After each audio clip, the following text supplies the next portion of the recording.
I am a fan of all things podcast related, and our guest is into podcast guesting. I'd love to get his take on it and how it relates to revenue growth. We'll dive into that in just a bit. But first, hello and welcome to the Predictable B2B Success podcast, brought to you by Spratword.com. I'm Vinay Koshi, and our guest is Tiago Faria. Did I say that correctly? Sorry, I should have checked before. Yes, But that's did I say, perfect. That's yep, perfect. terrific. Tiago, you actually spent about 8 years over at Google's EU headquarters in Dublin as a Google Ads consultant and specialist, working with some of the biggest companies across Europe and the Middle East. Tell us what happened after 8 years. Why did you leave? Tell us how you've gotten to where you are today. Perfect. Vinay, thank you so much for having me. True honor to be here. And yeah, it's a great question. So after those 8 years, it was fun for a big part of it. Working there, I learned a lot, as you said, working with huge corporations, working on the biggest company in the world, basically. And yeah, I learned a lot. But at some point, I started feeling this a bit tired of the corporate world, right? Having a boss nagging your nerves. And I felt a bit limited creatively because I was focused only on Google Ads, and Facebook ads were growing like crazy at the time. I was like, I'm losing here opportunities. So the last 2-3 years, I was already figuring out that I feel I'm psychologically unemployable. I cannot take these things anymore. I need to follow my own path. And so I prepared my exit in 2019. Thank God my wife agreed with me, and then we moved back to Portugal. So I'm originally from Portugal, here near Lisbon. And yeah, so here we came here and I started. I already have like one or two retainer clients to help them with Facebook ads or Google My Business. I had those little projects going on. And yeah, for 5 years, I tried to grow as much as possible. I experimented, Google My Business, Google Ads, Facebook ads. I was trying to add value through my experience in Google, but it was overly complicating for small businesses and complicated my life and my clients' lives. It took a while to to find something that is stable, sustainable.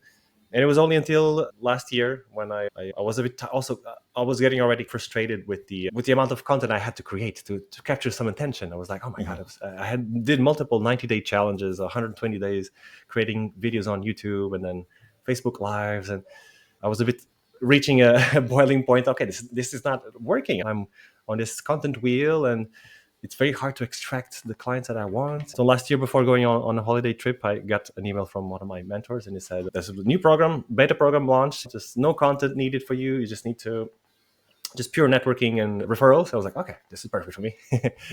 And I maxed out my credit card on that and went all in. It was the mentor told me, okay, podcast guesting is a great way to increase your network with amazing people like Vinay, the host, to leverage referrals, etc. So I went all in, and during 4 months, I locked myself in my room, in my office, closed the curtains, and starting following the process to book myself. And in 4 months, I booked myself for 67 podcasts. Wow. Which is a insane amount of. I don't recommend anyone to do it, by the way, but it gave me a very good idea of what works, what doesn't. I did all the mistakes possible, and I talked to a lot of hosts basically that were giving me a lot of advice, a lot of coaching for free, and I understood, okay, what works, what doesn't, how to become an amazing guest, how to make sure that you take something out of this experience and not just random conversations. And at the same time, I was publishing those interviews on my LinkedIn profile. And some people approached me asking, Tiago, what the hell are you suddenly everywhere? What's happening? Can you show me how you're doing it? And then, the market was telling me there was a need here, something that was interesting, exciting, and emotionally involving for people. And I could add value through my experiment, all my experiences and the creation of offering creations and etc. And yeah, so then this year I decided to start this new service. And yeah, I'm basically loving it. Podcast casting is the most abundant way for anyone to first of all to extend their reach, because it's easy for you to get access to new audiences, basically, right? Because you're leveraging other people's audiences.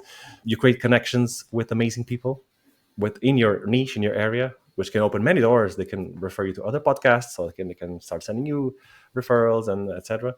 And also you can leverage each interview in multiple ways, like to create short video content for your social media. So there's lots of wins here, and that's why I call it the dream marketing scenario. I love. There's a lot there to unpack. Let's back up a little bit. You said a mentor of yours reached out, asking you to join his program. Is that correct? Yep. Yeah, So yes, he sent an email to his email list, and okay, what was the connection between the program? Because I'm assuming it wasn't specifically about podcast guesting. So what was the connection between his program and podcast guesting? yeah, it was. He had multiple strategies. Podcast guesting was one of them, Right. but also referrals and also different things to work to create a very interesting business, but Mhm. without needing to create content all the time or using ads. Or so a lot of focus on offer creation, referrals. Podcast guesting was part of it, and also influencer marketing. But Mhm. I went all in on this specific part of the program, Right. podcast guesting. Yeah. Why? It felt like it was something mathematical. Okay, just need to close myself, do this, do the outreach process every day, reach the target, daily target that I had. I was doing 8 pitches or more per day, Okay. I think, Right. customized pitches. Yep. And yeah, felt something that I can rely on it. It's something that I Okay. just, if I do the work, it will Mhm. basically start producing results because you start talking to a lot of people, Mhm. you start having access to audiences. So it felt like it would be something I could do without having to create content all the time or using ads. Yeah, that was basically my decision. So earlier on in the process, how are you positioning yourself as a guest for I guess the podcast that you were offering to guest on? Yeah, so I was positioning myself. I think I mentioned to you because we're talking for a while, a while Yeah. as the anti-marketer. That was my positioning statement, and as trying to have something different outside the box because Hmm. that's what excites podcast hosts as well and the Yep. listeners. And the anti-marketing approach is basically to use your existing connections, your established relationships, and make them help you create an offer that they want to buy by interviewing lots of people around you, and then leveraging referrals. So asking them if they know someone who wants this Hmm. specific product you just created, and then yeah, and also leverage your existing social media to show off to show your offer to those people. So I was a lot of focused on anti-marketing, which is what I'm doing is nowadays is also a bit anti-marketing because I don't create content anymore. But it was a lot of focus on established relationships and tapping into those, which most people forget. Most people just think about, okay, they need new audiences, I need to cold audiences, Hmm. and I was a bit against that. That's how I Okay. was positioning myself.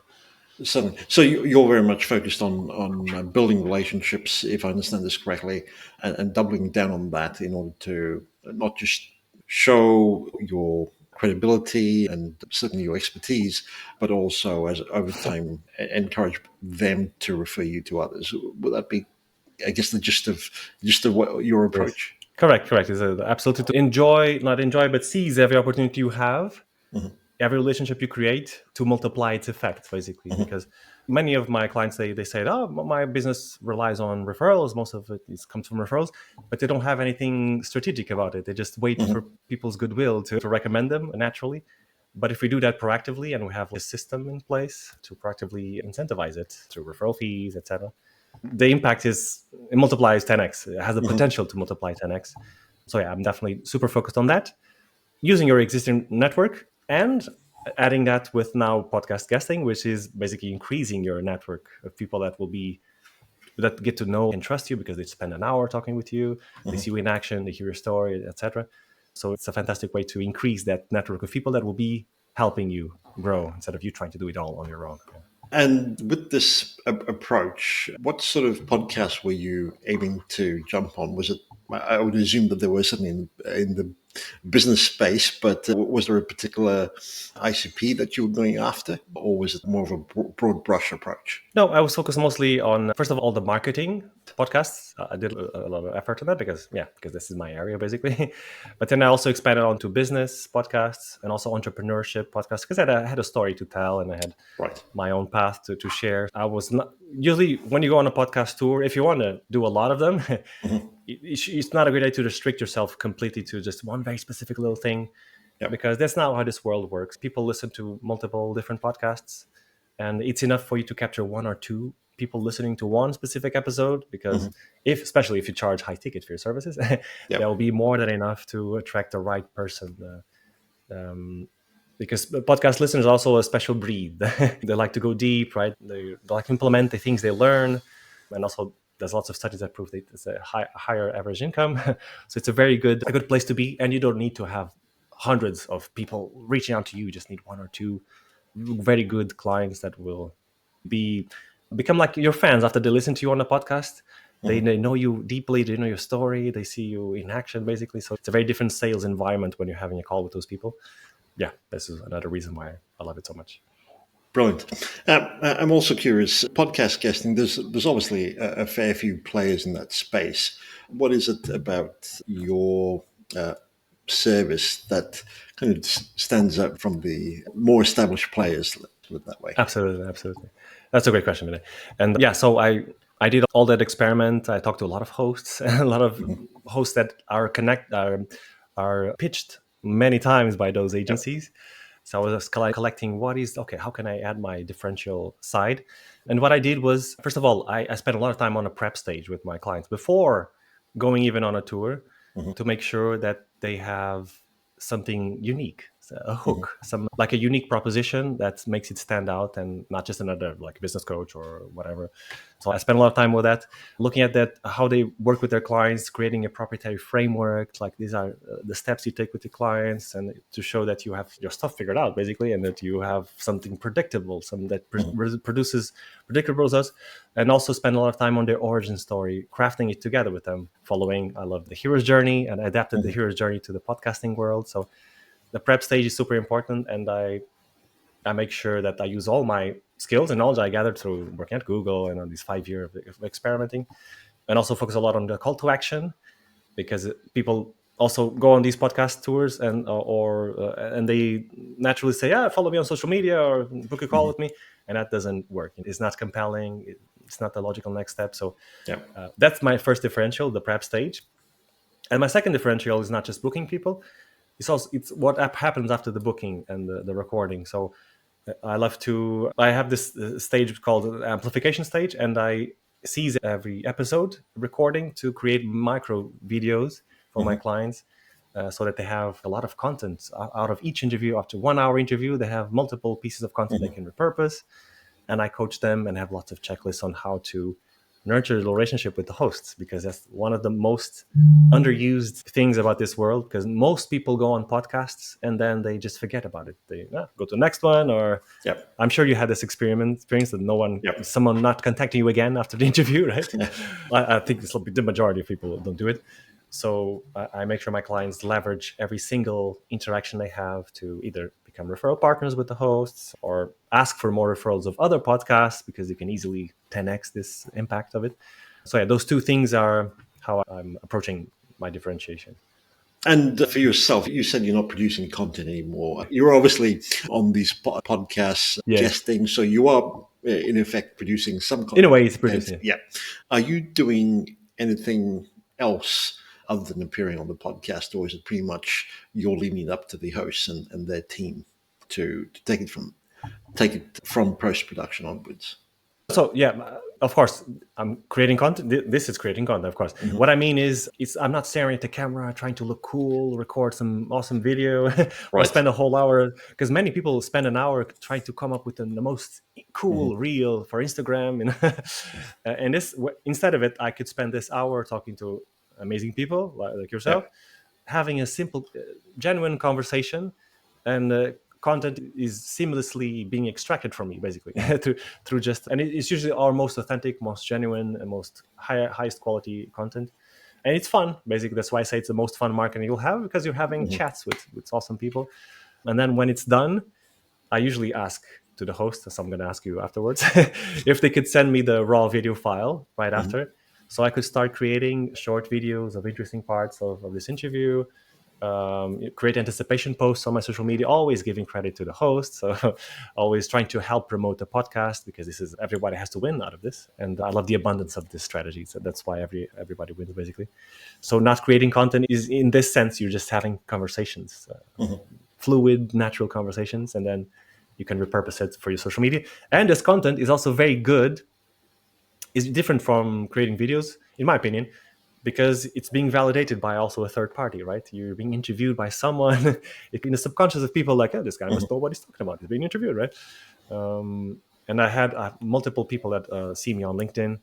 They see my micro content, and it adds trust naturally, and it becomes an easy yes to book a call with me, etc. I love it in that sense. And yes, to the other question you said, if I'm only focused on that, I'm not only doing the podcasting guesting. That's the wonderful thing about podcasting, is that you can add it to your current strategies. For example, Mhm. if you're doing LinkedIn outreach, which is what I'm doing as well, one of the strategies I'm doing, it adds to it because you create a connection with someone. That person goes to check your profile. What is it? Who is this guy? And then he sees your content and the fact that you're being interviewed by amazing people. And I had multiple answers of people saying, oh, dude, I just looked at your profile, and it was very easy to book a call with you because of that. So it's, you can focus solely on this part, which will be probably a slower growth, because podcasting is not like you're gonna go on an interview and get hundreds of leads. No, it's not. It doesn't work Mhm. like that. You can get one, two, three, four very good leads, but if you want to amplify it, then you can add another strategy like LinkedIn outreach, or I don't know, if you want to go that path, and it amplifies it because it gives all this trust, all this authority, and yeah, that's basically a great deal. You said you spend a lot of time with the on the prep side of things with your clients. I'm curious. Most people, assuming that they're in senior executive positions, would say they have a bit of a time crunch and therefore don't have a lot of time to do things like prep. They're happy to talk because they talk on a daily basis and therefore can jump on a podcast and dive right into it. How do you persuade them to take the time out to ensure that the prep is done correctly? Yeah. So in my case, now that my business is growing, I'm starting to become a bit more selective in terms of who I can accept as clients, because I really need to go through that process with the Mhm. person. Most people think in their minds that they have it all figured out. But in Yep. reality is, when you look at this context of the podcasting world, which is a bit different than what people are used to, because to to get the attention of a podcast host, we need specific elements that have to be there. And if my potential client is not willing to do a bit of that work with me, together with me, which it doesn't take too long, it's two worksheets that take some time for you to sit down and think about your process and put it down in a different way, and then one or two calls to go through the prep stage, and then it's very easy for me to prepare everything else, like the media one sheet, the podcast types, and the questions, etc. So I'm being a bit more selective in that sense. But for those who don't have much time, what I was doing is, okay, I was looking at their current assets, their website. Sometimes they send me some files that they have about their positioning, unique propositions, etc. And I was mix and matching that in my own files, and then I would just have a quick call with them to make sure it was all aligned.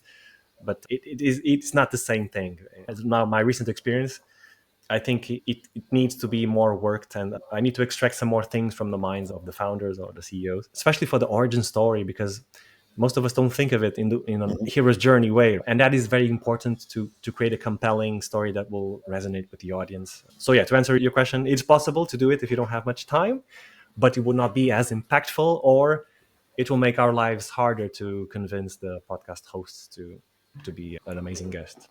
Hmm. So you're being selective. Obviously, it's not for everyone. So you're picking the clients that are willing to invest the time and the energy, if I understand this correctly, Yes. in order to ensure the basics are done right.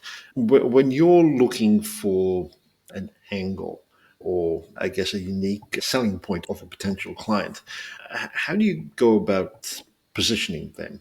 Because I would imagine that a CEO of a tech company is not too dissimilar from the CEO of another tech company. I'm sure their experiences may be a little bit different. So, how do you go about unpacking the gold, so to speak, from all the chaff that most people tend to talk about? Yeah, absolutely, absolutely. That's a great question, and I love that process. This is one of my favorite process in the prep stage, Mhm. to unpack what they might have not have thought strategically in that sense. Yeah. So first of all, the origin story, we usually are able to capture one or two things that they did unusual, or a combination of Mhm. skills that they had, or some mentor that they met that told them, I do this way, completely unusual way, uncommon way. So it's through the origin story we usually get there.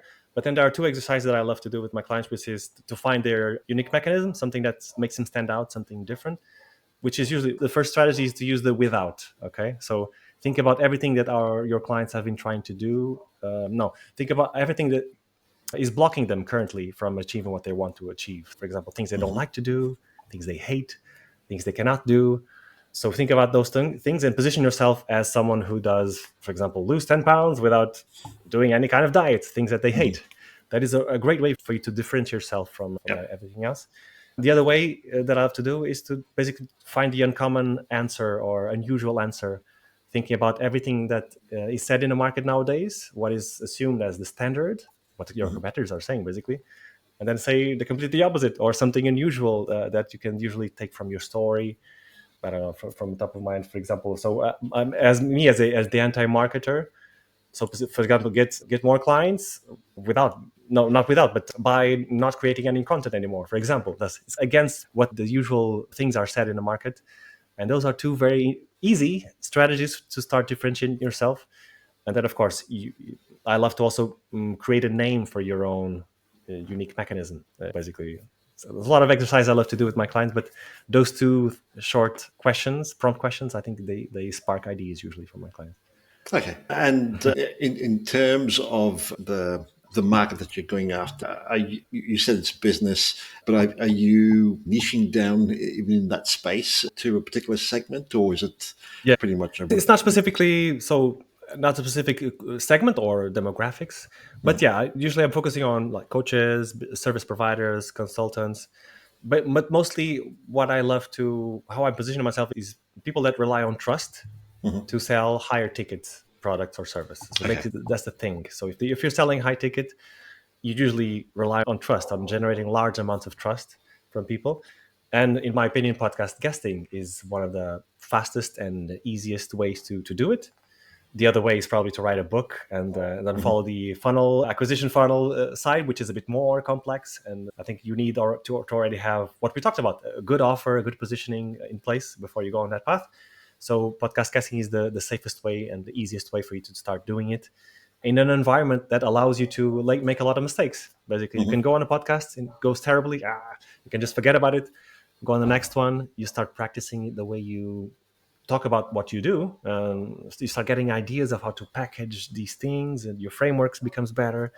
The questions from the podcast host are usually objections from clients, so it's a great training as well, while having access to new audiences, while creating amazing networks with podcast hosts, and while suddenly having a lot of content to share on your social media. It's brilliant. Certainly. One of the key issues I would think is podcast guesting on the face of it sounds terrific. It's a great way to increase your reach, share your experience, and maybe even plug your services or products as well.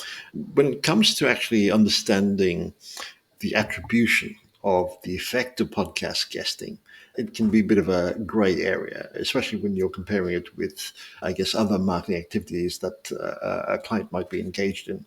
Are you able to create some sense of clarity or to actually prove that revenue growth as a result of podcast guesting alone as opposed to other marketing endeavors? It's a bit harder, yes. It's not going to be as mathematically, scientifically reliable. But for me, for people who are starting out, I don't think that's super important because podcasting. I'll get to your question, but podcast guesting, it creates like a snowball effect because it's impossible for things not to start moving when you start having all these interactions with people Mhm. and being seen as an expert and as authority. Creating those anticipation posts saying, I'm going to be interviewed in this amazing podcast with this person.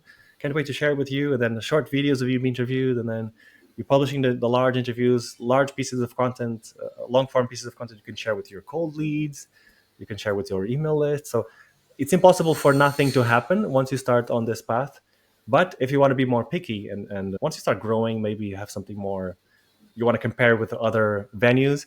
For example, on the when you're sharing at the end the call to action, you can create a unique link for each podcast that you go on to, and then you will know exactly, okay, this lead came from this podcast. That's one way to do it. But yeah, I don't feel for most people that is the most important thing, because what people come to me for is usually for, okay, I need to increase my authority, I need to increase my reach, I need more people to see my content, and I need my content to be a bit more conversion focused Mhm. and help me book more calls, etc. So in that sense, things happen naturally. But yeah, you can be a bit more picky with UTM on either specific links for each podcast, or UTMs for the short videos that you use. I don't know. There's small things you can do, but that's not my main focus, at least so far. And my clients do not really look for it in that sense. And in terms of building out the relationship with the podcast host, do you just provide a little bit of training and perhaps checklists? Is that the extent of your assistance with your client, or is there more that you actually do for them in that regard? Yeah, so yeah, checklist definitely. I go through that before the first interview to make sure that they follow all the steps of following the host, of giving credit to him every time you publish something, give ratings to the podcast. So those checklists are always there, but also share templates of emails they can share with the podcast host to make sure you nurture a relationship, open doors for potential opportunities and partnerships, etc. But mostly focused on on coaching templates and checklists to make sure that they do everything that I did before and that I learned how to do it. But yeah, it's a great question. And in the future, I'm thinking of helping them go deeper in creating their own referral program proactively, because I see most people don't have it. So that would be something that I'll probably add to multiply even further the effect that they have on each podcast. When you say referral program, are you talking about for their products or services, or for them Yeah, for their own specifically? products or services, yes. Okay, So because right. most people don't have it. Yep. Yep. Like they don't have any incentive to give Mhm. to referrers. And it's very good idea to make it official. Like I have a Mhm. field document with, okay, this is how the type of people I help, this is what I give you, this is how to get the referral. That will be something I'll add up. Thank you for the question. It reminded me of doing that again for the future. No worries. I'm also curious, with this approach, what sort of comments or results are you seeing for your clients? Yeah, that's a great question. Well, my first clients already shared with me. He had a conversion of someone that listened to a podcast in Chicago. He never went to the US. He was based in Mhm. Berlin. And that person became a client, and he got 4 or 5 leads in the first month from the podcast. But mostly the comments I get is that their feed, the social media feed, becomes a lead magnet basically for booking calls. I get lots of comments on myself and comments from my clients. They say that they look at my profile and they see the authority I'm emanating. I don't know the word in English. I'm exhaling this kind of authority aura, which generates a large amount of trust, and people book calls much more easily. And also, of course, the referrals they get from other podcast hosts to other hosts. So things always start moving in multiple directions. But yeah, it's possible for you to get 4 or 5 leads out of each podcast. It's not mathematically. You need to have a very good call to action at the end, and this is why I spend so much time on it. And yeah, and the snowball effect of all the people you're impacting. Yeah. Mhm. Now, you mentioned the dream method. Can you walk us through it? Yes, exactly. So it's basically the dream marketing scenario that I was mentioning, Yep. and each letter, yeah, is part of the steps. So the first D for design, this is basically the position yourself for to being an amazing guest for the hosts, Right. because most people just share a bunch of information, a bunch of facts about their life, and that's not doesn't make you stand out. Or they just say that I'm a career coach. The positioning is not there. So that's where I spend a lot of time in the prep stage, what I said with the hook, proprietary framework, the unique positioning. And yeah, that's super important to get the attention of the host. Okay. Mhm. And then the second stage is the refine. And this is where we refine our own story, origin story. So it resonates with the target audience. It makes him feel like, yeah, this guy went through the same thing and he found a solution. He understands me in a deep way. So I'm gonna want to work with him, basically, right? Instead of sharing a bunch of facts like I studied here, I did this job, which is boring. Again, we need to create an origin story that generates a lot of trust and connection. And then the third stage is the engage part, and this is where you connect with the hosts in a way that attracts their attention. Because most people just when they send an outreach email, I'm sure you get lots of those. They talk about like me. Look, I'm an amazing person. I did all this. You should have me on your podcast, right? And that also it's a spammy way, not abundant. It doesn't work. So how I like to pitch my clients is very fun emails, different from any spam. I make sure I listen to a podcast or two to create a connection point there, and show how my clients would add value to their podcast. How would they basically start helping the host to make his or her life easier, Mhm. showing the previous podcast where he was present, my clients, or the media one sheet that shows suggested questions. So making the life easy and in a very interesting, fun way, because it's all about the host. Okay, the Mhm. engaging part is all about the host. It's not about us. And then, of course, following up, making sure you follow up in a nice way because people are busy, they're full of distractions. So it's important to follow up. Lots of my bookings happen after the follow up, the third follow up usually. And then we go to the fourth step, which is attract. This is where you attract your clients to your world. Instead of having a pointless conversation with no logical next step, the call to action has to be something super compelling that people actually want to download. They're like, I need to implement this right now. So I spend a lot of time with my clients trying to find that thing that is interesting and people want to download. And yeah, so that's the call to action. And then the last stage, the last step is the multiply. And this is where we leverage each interview, each episode to create a gold mine of micro content, Mhm. short videos. And this is also where we work on the podcast hosts relationship to create referrals, etc. But yeah, because as I told you, most people go on an interview and then forget about it. Yeah. This the step that we should also focus on as a last step. Brilliant. Thank you for summing that up very nicely and with an easy to remember acronym. So thank you for that. Dream. I'm curious, given your journey to date, what would you say is your personal area of strength? A personal area of strength, I think, is the how is resilience. Basically, I love to become very obsessive when I start doing something. I Hmm. do it until it works. I always had this subconsciously. I learned recently that's a very good skill that a lot of entrepreneurs teach each other to have. But I really always had this because I told you I did multiple 90-day challenges of creating content, and I think that's my biggest skill is to do something obsessively for large periods of time without expecting immediate return. I'm very patient in that sense, Hmm. and until something starts happening. I think that's what brought me here. Because if I wasn't patient, I would not wait 5 years until I found my path. I would just quit and go back to a job or something. But yeah, definitely that would be my strongest skill, I Okay. think. And in that area of strength, what would you say is something that businesses don't know but should? That they don't know can be multiple things. So that's one thing. The trying new things all the time, following the shiny objects. Okay, this is more interesting. I'll start doing it. But if it doesn't work, they do something completely different and they Mhm. keep jumping from strategy to strategy without allowing it to reach the full potential, right? Okay. That's probably one thing that people don't know. But the other thing that outside of this kind of skill creation, but more strategically about marketing, I think it is to the belief that if they open up to the amount of people that I try to reach, that if I try to help everyone, I'll be much better. More Hmm. people will come to me, and I'll attract a lot of people. But it's usually the opposite. The more specific you are in terms of who you can help, the easier it is to market to them, the Hmm. easier it is to sell to them because you understand them deeply, and also the easier it is to implement the work with them, to make them do something that you want them to do if you're more specific on the type of person and not just who, what problem you solve, the objective they have, but also are they able to implement what you are trying to teach? Are they able to pay and implement? Very important to focus on one specific dream client and not trying to help everybody that pays you money, right? I think that was a very big lesson for me as well. When you invest your time and energy into a particular strategy or tactic, let's say, you want to invest in that for a certain period of time. When do you know it's a good time to quit and move on to something else if it's not working out? That's a great question. So I think it comes down to I think everything works. Every Hmm. strategy works. There's nothing that doesn't work nowadays on the interwebs.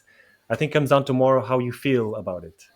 Like when I told about the content, I did it for a long time. I did 5 years. Hmm. It was not working correctly, but Yeah. I realized it was because I was not enjoying it. The process was tough, and I didn't feel yeah I didn't feel joy, and probably because I didn't feel joy I was not creating the best quality content. And so I think you should do for enough periods of time, at least 90 days minimum of Hmm. minimum. But I think more than that is better. But if you feel that is not clicking with you, is not something that you would like to do or are willing to do, then I would say it's time to change, try something different, but Hmm. allow it some time because you never know. Maybe you just are afraid to do something. That's why I love 90-day challenges, because I gain new skills. Yeah. For example, creating content, videos, or I did for my blog or for email creation, and I gain a new skill. And some of them I'd like to do, like writing, I love to do, and I gain that skill. But for that, you need enough period of time to understand if you just don't like it, or is it because you were not good at it? And then, yeah, those will be the variables to think about. And I'm looking to wrap up here, Tiago. In this area of podcast guesting, is there perhaps a couple of areas that you find doesn't get talked about very much? If so, what would they be?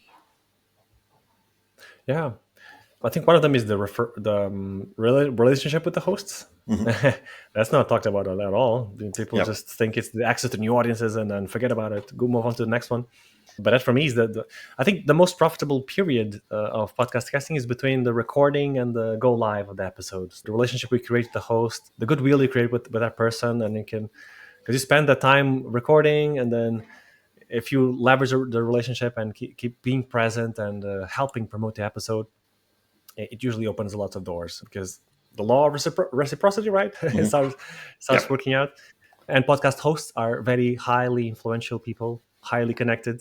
They interview some Hmm. podcast hosts I've been talking to. They interviewed more than 1,000 people, so it's insane not to seize Wow. that Yep. opportunity. So yeah, I think that's one of the things that is not talked about. And the other thing I think is the repurposing.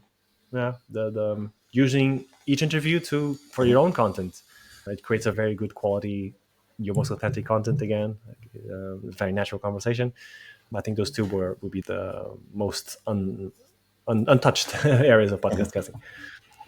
Brilliant. And if you were listening to this episode, what would you say would be your top takeaway? Uh, Top takeaway, I think, would be to. I think it's the positioning that you, before going on a tour, Hmm. it's important to think about it strategically, right? You cannot just go on have, because it's very easy to go on a 5, 10 podcasts having just random chats and nothing coming out of it. Hmm. So being strategic about it, I think is the most important thing. To actively think of what's your positioning, how you're different from everything else that people heard about. How do you stand out from the pack? Because this is an important exercise, not just for podcasting. This, if you think Yeah. strategical about these things, about your story, about your positioning, it helps in everything else, every other area, to on your webinars, on ads that you make, video ads, in your content and strategy. So I think this is something that is not very thought about, and if you do it strategically, I think it generates a lot of results in every area of business. If listeners are curious, want to find out more or connect with you, where would you recommend they head to? Yes, thank you so much for that. I'm super present now on LinkedIn, so that will be my main Hmm. hub. I can share with you the link. It's Tiago Faria. I think it's easy to find. And I have a specific a post there on my LinkedIn profile where I share 2 worksheets for free. So if your listeners would love to get access to the Being Amazing Guest worksheet, where I show exactly how to do the unique framework, the positioning, how to find your hook, etc. And also the origin story worksheet, where I help you think about strategically about your story in the following the hero journey, adapted hero journey Hmm. path. That's basically prompt questions that they extract from your brain your story. Yeah. And also have the templates of the email that got me booked on those 67 podcasts in the past, so I can share Hmm. that with your listeners. And if you want to get a direct link to that post, it's at tiagofari.pt/gift, and you can Okay. interact with me there, ask me questions, Yep. whatever you want. Terrific. We'll include the links to that in the show notes. Tiago, thank you so much for doing this. It's been terrific.